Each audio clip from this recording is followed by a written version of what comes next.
Primal Groudon Raid Day is coming up in Pokemon Go, and in this video I'm going to go through all of the event details, including the shiny rates and how to get 8 free raid passes on the day. I'll also go through the best counters, Primal Groudon meta relevance, and which wild and research Pokemon are worth catching. So the event takes place on March 23rd between 2 PM and 5 PM local time. For the bonuses, Primal Groudon will be appearing more frequently in raids. It will be on every gym and the raids will refresh every hour. You will also receive 5 additional free raid passes from spinning gyms. These will be additional to the daily free raid pass and the extra one you get for the seasonal bonus. And you can save one from the day before, so you can actually get a total of 8 free raid passes for this day. Groudon will also have an increased shiny rate of 1 in 10, so this really is the best chance to get a shiny Groudon. And with the IV floor of raids being 10-10-10 and the 1 in 10 shiny rate, it's a great chance to get a Shundo as well. Additionally, the remote raid limit will be increased to 20 from March 22nd at 5 PM to March 23rd at 8 PM PDT. There will also be a $5 ticket available for purchase that will get you another 8 free raid passes from spinning gyms.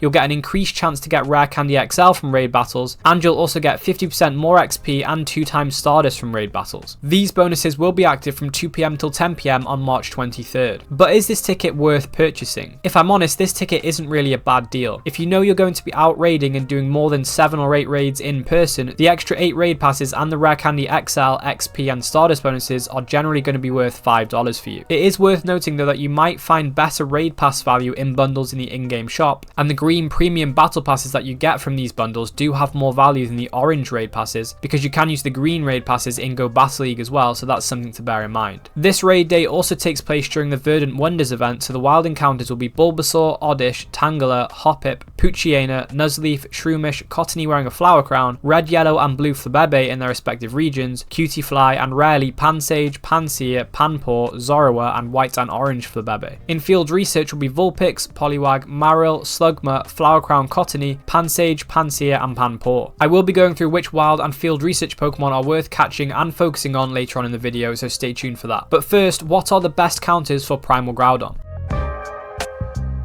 So Primal Groudon will have a raid CP of 92,860, and 100% IVs for Groudon from these raids will be 2351 and 2939 boosted in sunny weather. Primal Groudon is a ground and fire type, so it is weak to ground and double weak to water, so I highly recommend using water types. The best options for Mega and Primal counters will be Swampert, Kyogre, Blastoise and Gyarados. When it comes to Shadow counters, you could use Shadow Kyogre, Gyarados, Swampert, Feraligatr, Empoleon or Crawdaunt. For Legendary counters, you could use Kyogre, Palkia and Origin Palkia, and for the budget counters, some options will be Swampert, Gyarados, Greninja, Golisopod, Kingler and Feraligatr amongst others. This raid is actually a bit easier than the Primal Kyogre raids from last weekend because of the double water weakness that Primal Groudon has. So on average it will take 4+ trainers to beat the raid. I recommend using party play wherever you can, so you can use party power, which will increase the damage of your charged attacks. Additionally, make sure that you coordinate your raid team types with other raiders. For example, if you're using a water, mega or primal counter, try to make sure that other raiders in the lobby are using water types, because these Pokemon will boost the water type attacks. If you can't manage to find people to raid with, I recommend trying Niantic Campfire, local discords and global discords if you're looking to remote raid, and you can use apps like Pokegenie to help find people you can invite to a raid that you host, or again if you're looking to remote raid yourself. If you don't decide to Mega Evolve a Pokemon as a counter, you could Mega Evolve a ground type to increase the amount of Candy, Candy XL and XP you get for each Groudon catch. For these bonuses, you could Mega Evolve Steelix, Swampert, Garchomp or Revert Groudon. So if you do have a high level Swampert to Mega Evolve, you could actually use that as a counter and to get Candy and XP bonuses when catching Groudon. So I would recommend Mega Evolving Swampert as priority. Remember, Mega Evolving a Pokemon that is at max level will get you more Candy, chance for Candy XL and XP. So I recommend doing that if you have access to one. To Revert Groudon for the first time, it will cost you 400 Primal Energy, and you do get between 60 and 100 energy per raid, depending on how fast you complete the raid. Once you have used Primal Reversion on one of your Groudon, you can then walk any of the Groudon that you have or any of the Groudon that you get in the future to get more Primal Energy instead of raiding more. Walking 20 kilometers will get you 100 Primal Energy, but to be honest, at least in the short term, you will most likely get enough Primal Energy on this raid day if you do all of the free raids. So with that said, how good is Primal Groudon in Pokemon Go?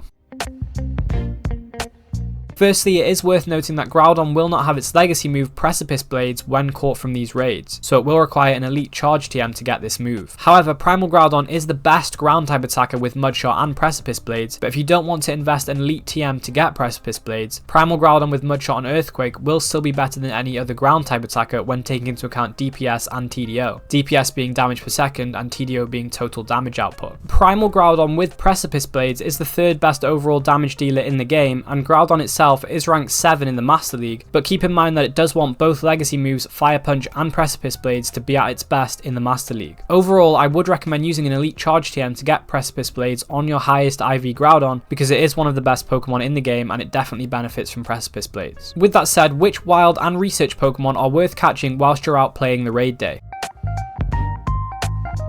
So Bulbasaur will be spawning, and it's well worth picking up because Mega Venusaur is the third best grass type attacker and a decent poison type attacker as well. Venusaur is also ranked 65 in the Great League with 0, 14, 11 IVs, and it is ranked 53 in the Ultra League with 1, 15, 14 IVs. It's good to note Venusaur does want its legacy move Frenzy Plant to be at its best. Tangela could be worth picking up because Tangrowth in its shadow form is a top grass type attacker, so it could be worth getting some candy for that. Hoppip is available, and Jumpluff does see some play in the Great League, and it is currently ranked 130 with 0, 14, 14 IVs. It does want legacy move Acrobatics to be at its best. Shroomish could be worth picking up because Breloom is a decent budget fighting type raid attacker, so worth going for if you don't have anything better. Flower Crown Cottony doesn't have much meta relevance apart from the fact that Cottony is pretty good in the Little Cup, but if you are a shiny hunter, it's definitely worth checking all of the Flower Crown Cottony that you see because there is no guarantee that the costume version of this Pokemon will return to the game in the future, so the shiny could be pretty rare. Flabebe will be spawning, and this is probably one of the best Pokemon to focus because Florges is a strong fairy type raid attacker and is ranked 51 in the Ultra League and it is ranked 28 in the Master League. In particular, it is very useful in the Master League because it is a lot more accessible than a lot of the top Master League Pokemon, which are mostly legendary Pokemon. Pansage, Panpour and Pansear have no meta relevance, but these Pokemon are normally regional, so the ones that don't appear in your region are well worth shiny hunting during this event. Zorua will be spawning, and Zoroark is a decent budget dark type attacker. Also, Zorua is pretty rare outside of events, so it might be worth shiny hunting while there are a lot about. It could be worth picking up some Vulpix from research to get some candy for Alolan Ninetales because it is ranked 118 in the Great League and 104 in its shadow form, and it is ranked 103 in the Ultra League and 66 in its shadow form. Poliwag is also a good encounter because Poliwrath is strong in Go Battle League. It's ranked 47 in the Great League with 0, 14, 15 IVs, and in the Ultra League it is one of the best Pokemon, being ranked 4 with 0, 14, 14 IVs. To be at its best though, it does want Counter, which is a legacy move only obtainable by Elite TM. You would need to mirror trade with a low friendship level friend to get IVs close to the perfect PvP IVs, but even without its perfect PvP IVs, it's still worth using in Go Battle League. Politoed is also ranked 61 in the Ultra League with 0, 15, 14, but it does require a King's Rock to evolve into, so keep that in mind. Marill is a possible field research encounter, and Azumarill is strong in the Great League, being ranked 19 with 0, 15, 15 IVs, so again, field research isn't really the best place to get perfect PvP IVs for it. I do recommend using an auto catcher whilst you're out playing the raid day so you can pick up some of these wild Pokemon. If you want to know more about other events going on in this month, then check out these videos next.